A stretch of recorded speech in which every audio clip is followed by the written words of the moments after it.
time ever, the Super Bowl, one of the largest sporting events of the year, will include ads from cryptocurrency exchanges such as FTX and crypto.com, with some 30-second ads costing over $7 million per slot. The NFL is also giving attendees of this weekend's Super Bowl commemorative tickets as NFTs, as well as the chance for the rest of us to buy limited edition NFTs this week leading up to the game. So this has been a general recap of the entire crypto and metaverse ecosystem. I hope you guys enjoyed it. Back to you, Santi. Thank you, Ash. Super useful. I think it's great news for the community because we can be updated on everything that's happening around us, not only with Star Atlas, but the whole metaverse space. So thank you, Ash, for putting it together, and it was great as always. Absolutely. Thank you for having me. And, you know, I agree. I think it's important to just kind of keep an eye on everything, to know that the ecosystem is constantly growing and evolving, and we're in a really good space here. So yeah. So Ash, you will be hosting today the post Townhall after party. Yes, so directly after the town hall, we will have the town hall after party live on Twitter Spaces. I'm going to add the link into the Discord general chat as well for everybody for ease to get there. That is great. Yeah, we'll be all there after the town hall. I know that. I love the chats that happen in the after party. So thank you again for hosting them. I love it. Yeah, absolutely. It's a great way for the community to get together and discuss everything that's been going on in the town hall or just in the Star Atlas ecosystem, and, you know, just get together and talk about everything and help educate new people too, and help bring them into our Star Atlas metaverse as well. Yeah. So look forward to seeing all of you guys there and chatting with you. Hopefully we can get Chip as well, as always, in the after party. Yes, that would be fun. Some alpha. Yeah, Chip always rocks it, and he does a great job. Yeah, we love Chip. I think he will be joining us for the town hall today. So, Swagner, are you here with us, or are you drinking some water? As always. Getting caught up on the hydration, Santi, but yes, I'm here. Great to be here. I unfortunately missed Ash's presentation there. I was really looking forward to the industry news. No problem. We will start the town hall event right now. I'm not sure how this works. It's the first time I do it, so if the stage closes, please join again. Good one. It says that the stage is already open, so we will just change the name of the stage to the Star Atlas Town Hall. Oh, got it. We do have some great guests joining us today as well. Sarah, if you're out there in the audience, please raise your hand. We'll get you up on stage. Also here with us is Dan Park. That's Frogverse. He's general counsel in-house. He's been interacting with quite a few of you in the discussion around IP of the metaverse in the future. So it's kind of a hot topic of discussion. He's going to talk a little bit more about that today, but as always, really great to introduce some team members and give you some backstage access to what a day in the life at Star Atlas is like, building from the ground up. And so Dan, just real quick, great to have you here. Chip, awesome to have you here. And Ash, great to see you as always. All right. So are you ready to start, Swagner? Yeah, we can jump in. You know, it's I'll be honest, we've really been just down in the trenches building based off of the roadmap that we had laid out 2 weeks ago on the town hall. You know, as we mentioned, there's essentially 6 core projects that we're building out this year, at least from the kind of front end marketplace and mini game component.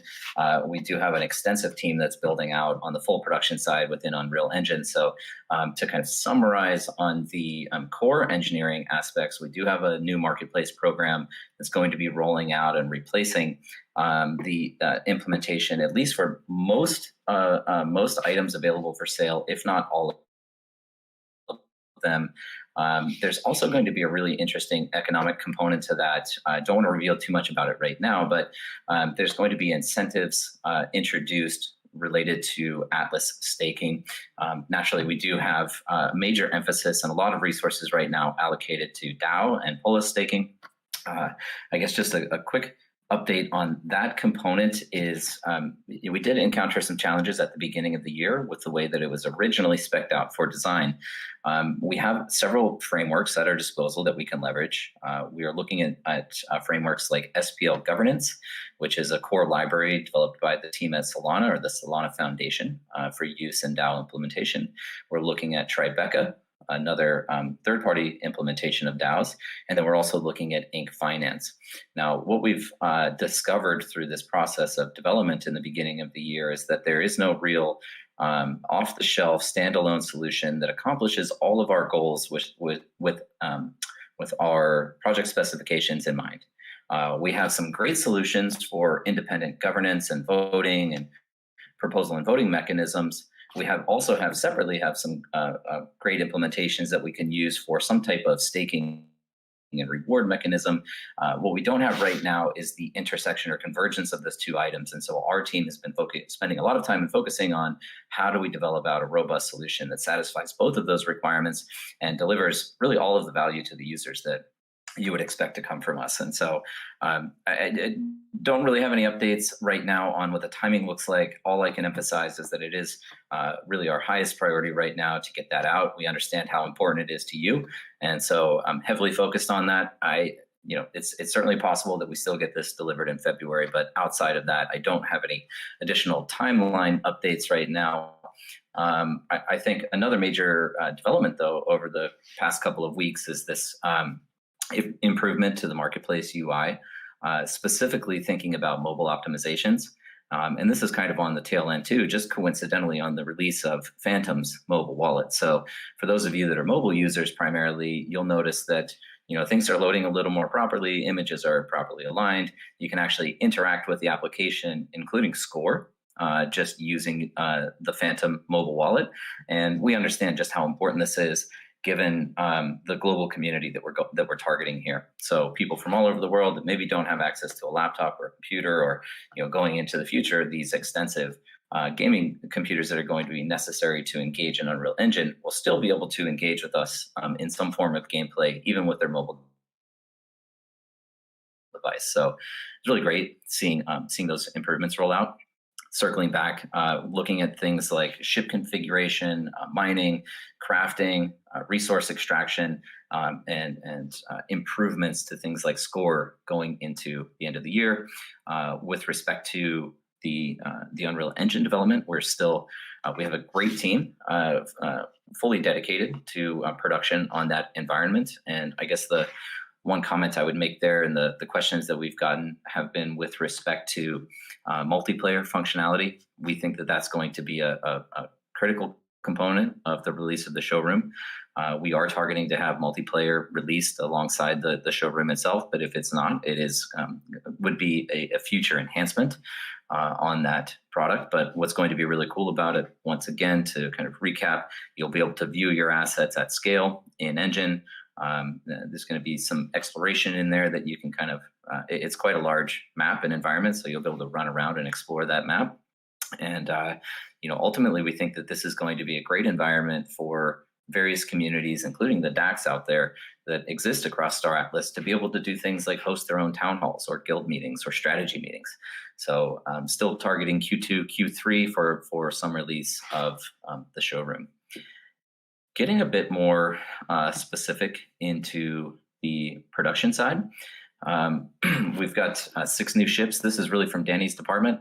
Again, hoping to have him up with us sometime. Again, he's completely buried, so I'm happy to take the charge here, but hopefully we'll get him back up sometime soon. But this is coming from Danny's department. We have the next 6 ships fully concept complete, so those are prepared for rollout. We did onboard a new head writer. So the head writer is going to lead various components of lore and storyline behind Star Atlas. We also have I want to be real careful about this, but we are taking a multimedia approach to the release of content across Star Atlas, and we've received completion of the initial draft of art that's going to be related to this unannounced lore project. But I'm very excited about when we can officially announce that to you all. As I said, we've continued the progress on the showroom. We've specified now the multiplayer scope with an emphasis on that. And I think it's really cool, this foundation SDK that our team is building, which is an embedded launcher, game client with a Solana wallet and Web3 integration. And once again, I'd point out here, looking to open source this at some point in the future. So developers of Unreal Engine will be able to have a simple process to integrate Solana directly into their game experience as well. I emphasize that because it is important. While we're focused very, very heavily on building out this game today, we see a major opportunity to create an environment for external developers and external user-generated content to live inside Star Atlas in some way, whether that's ancillary or tangential initially, or ultimately living directly inside the Star Atlas universe. Providing tooling like this is going to enable that type of creativity and innovation to exist across Star Atlas, across our economy and within this universe. We did also experience an aggressive expansion with one of our vendors. It's Vert Paint.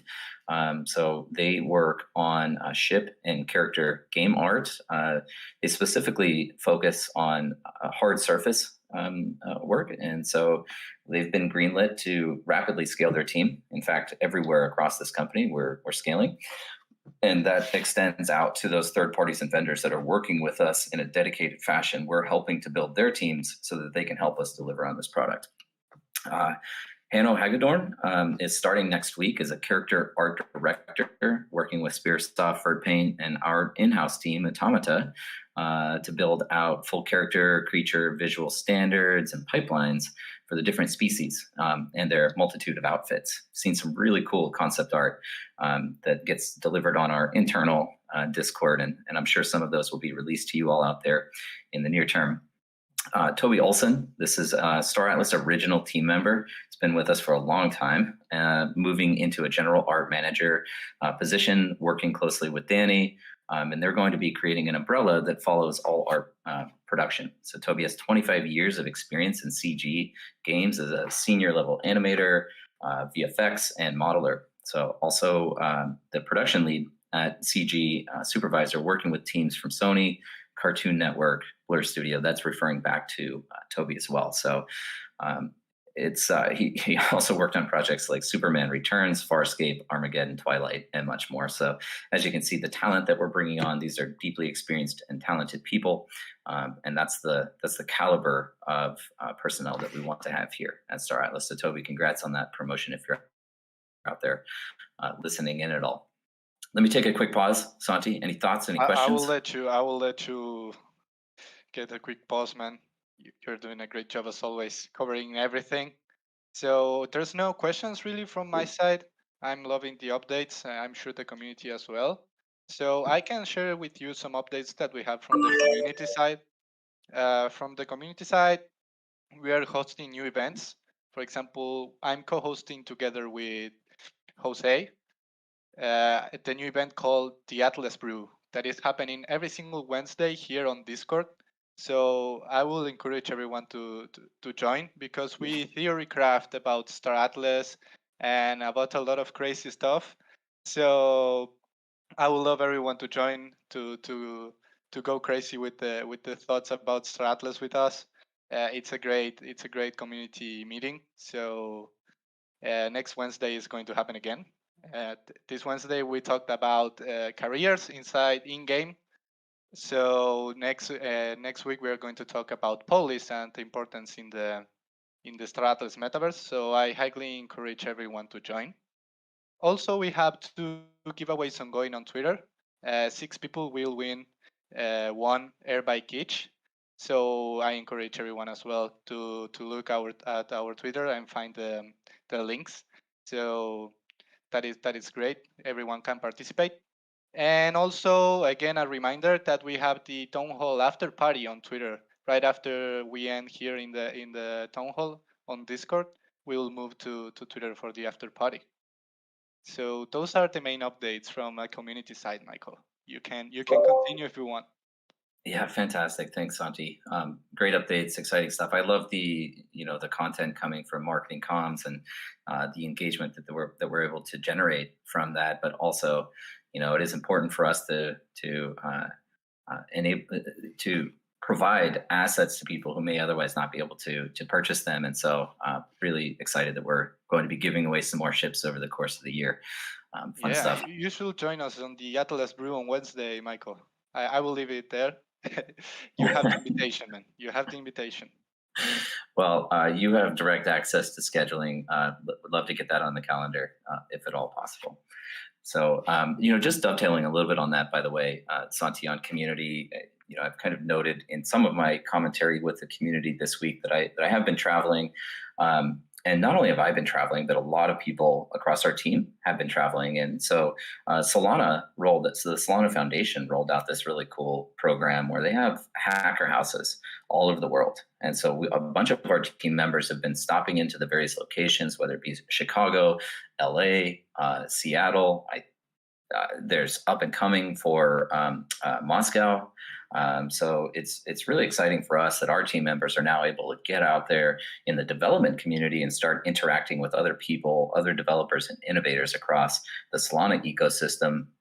I specifically this week was, spending time in Miami, but also had a great opportunity to go down to the Bahamas. It was a very quick trip, but for anyone not aware, FTX has established their headquarters there now. I think many of you know FTX has been a fantastic partner of ours, really since inception of the project. We were speaking to them before we even debuted to the public. And so we're looking at enhancing and deepening that relationship through mutual events and experiences that we can create. And so I had a great time going down there, connecting with their team, but also a really fantastic time connecting with the local Bahamian community. It was great. Coincidental, they happened to be throwing a crypto event, meetup and gathering. There were a couple of different crypto community cohorts that were present. And I have to say, I was really inspired and kind of shocked at the turnout. The venue was at capacity and people were being turned away. So really cool, again, just to see the activity from places all over the world, and look forward to more events like that going forward. Just in closing for me, I do, as always, we want to make sure we save some time for Q&A here at the end. So just wanted to get a little bit into our human resources and talent acquisition. It's something we always like to update you on. We saw enormous inflow of applications of potential candidates following last week, 2 weeks ago, the Townhall. So just a quick update here. In the last 11 days since the start of February, we've hired 13 new employees. And so that includes a head of growth. That includes 2 game systems designers, 3 web developers, character art director, GameFi research analyst, world builder, content writer, environment designer, technology director, and senior project manager, continuing to build out our internal infrastructure. So, I know these things in the short term, they might not sound all that exciting. There is a little bit of on-ramping time required here to get everyone informed on the way that we operate. But I'm extremely excited about our productive capacity increases going into the future as a result of all of these fantastic new hires. So again, more announcements coming out from us on those specific personnel and positions that have been filled. But for anyone else out there that is interested in working with us, email is always open, jobs@staratlas.com. We're hiring virtually everywhere. Every department, and continuously growing. And as you can see, we are recruiting aggressively. So please feel free to shoot a resume over there. So yes, Santi, I think that's it on major updates for the project right now. What I would like to do is get in and introduce our guests.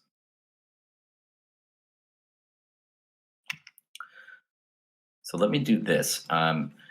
We do have both Dan and Sarah with us today. Dan's on, as I said, in-house general counsel. Dan, would love to hear from you directly. When you joined, you've been with us for a couple of months now. Maybe tell people a little bit about when you joined, what a day in the life on the legal side is like, and maybe get into the IP issues a bit. Yeah, thanks so much for the intro. Really happy to be here speaking with everyone. I've been listening to these town halls for a while. I never thought I'd be speaking at one, but it's been quite the experience. I've only been here since November of last year, so just a few months at this point. But it's been a blast. Just a little about myself. I'm a long-time gamer. I've always been drawn to any sort of like MMO or any sort of game that has PvP type of elements, player versus player. Ever since Ultima Online or Diablo 1, I've been playing online games. I have had a stint where I was fairly competitive in certain games. Like my claim to fame is in World of Warcraft. I was the highest rated warlock in the entire world across all 3 arena brackets for a period of time. That was actually the summer that I was supposed to be studying for the bar exam, and luckily I passed the bar. And then I started working as a lawyer about 10, 11 years ago. And I've been doing all sorts of corporate work, commercial litigation, some corporate restructuring. I've worked on multi-billion-dollar restructurings, which honestly are just hilariously inefficient in how they work. You have like 100 lawyers trying to figure out who owns what and who is owed what. And when it comes to corporate records, it can be very, very confusing. And that's actually working on those and then seeing kind of the emergence of DeFi and crypto really just highlighted how inefficient the traditional finance system is and how much good the blockchain systems can bring to just identifying who owns what. You can see exactly how many token holders there are of any particular token, what the total supply is, and just the freedom that comes with DeFi, I think is really eye-opening. So the opportunity to join Star Atlas really, it was basically combining all my interests, which were in finance and decentralized finance, also with gaming. I've been a lifelong gamer. And also, I think what really drew me was the kind of the vision behind the DAO. So having a very decentralized organizational structure. Star Atlas's DAO vision is way more ambitious than anything I've seen in the space. I mean, there's a ton of DAOs out there, but many of them are really quite basic. Basically, people vote, 50.1% vote yes, then the treasury will disperse a certain amount of tokens to be used for some purpose. But that's pretty much the extent of it. And I think what we're working on here at Star Atlas is going to be, it's really going to be groundbreaking, and it'll completely change the way people think about DAOs in the future. But yeah, I mean, being at Star Atlas has been fun. My day in the life is, it varies quite a lot day to day, but I've been working on all sorts of transactions, so negotiating transactions with all sorts of counterparties, kind of doing risk assessments for the organization as a whole. As you can imagine, we keep a very close eye on a lot of developments around the regulatory scene, and just making sure we understand everything that could affect how a DAO would function. We keep a very close eye on that, and without going into too much detail, we are preparing for a variety of outcomes so that we can continue to build no matter what happens in any jurisdiction. But yeah, I think the issue that has come up a lot lately is around intellectual property, because as I think a lot of people in our community want to do, they want to keep building, they want to use the Star Atlas IP for a lot of different purposes. And for us, it's been a little bit, it's challenging to come up with a very simple rule, a simple bright line rule about how you can use Star Atlas IP. But the bottom line is that we really want to encourage external innovation. So we want people to be able to use the Star Atlas logo or to use Star Atlas artwork and have the freedom to do so. But at the same time, we also have to balance a quality control type of value that we have, which is we want, more than anything else, we want people's first impressions of Star Atlas to be, this is amazing, to be like one of amazement and wonder. We want people to see Star Atlas, gameplay and know that it is really high quality, incredible stuff, and that it's immersive and that they want to jump into it. So for now, we're taking an approach that balances those sorts of concerns. We just put out a Medium article. It's linked in the, I think, announcements or social media channels. And the basic gist of it is a 3-part policy, which is first, no commercial use of Star Atlas IP. And I'll come back to that in a second, because obviously how you define what a commercial use is can be very, can be challenging sometimes. The second is pretty straightforward, but it's no confusing uses. So don't stick a Star Atlas logo at the top of your site in such a way that people would, like a reasonable person approaching the site, would think that this is a Star Atlas team, like an officially endorsed or officially created product. Having a disclaimer will help a lot with that. And the third thing is quality control. We haven't really exercised this particular prong of our policy. I think what we've been seeing in the community has all been really encouraging for everybody internally. Everything has been high quality. There's been obviously, whenever we do find a scam or any sort of malicious site, we take it down immediately. But for the most part, we do want to just encourage people to keep building. On the commercial use question, I've been fielding a lot of DMs from people in the community, and that has actually been very helpful, by the way, in terms of us shaping our policy and coming up with something that is very clear for everyone to understand. But the commercial use question is really one of how direct is your use. So, for example, we see a lot of fan sites or YouTube YouTube reviewers who want to put up videos that use Star Atlas IP, like artwork and the logo. And that's all perfectly, we really support that. And we also understand that the creators of those sites or fan sites, they often take in revenue through subscriptions or ad revenue. That is technically, I guess you could say, a commercial use, but it's not something that we prohibit at all. It's what we call an indirect use, and that is totally okay. Where we have a little bit of an issue is where somebody is doing something that's what we call a direct commercial use, which would be, for example, sticking a picture of the Rainbow Ohm on a T-shirt and selling it.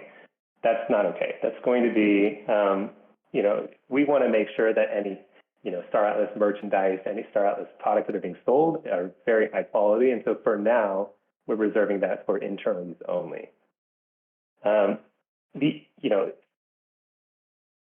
It is very, very challenging to come up with a simple rule that will apply across all situations. So I do want to encourage you to go ahead and DM me if you have any questions about some specific project that you're working on, or if you have an idea for monetizing your fan site, building out some sort of commercial application.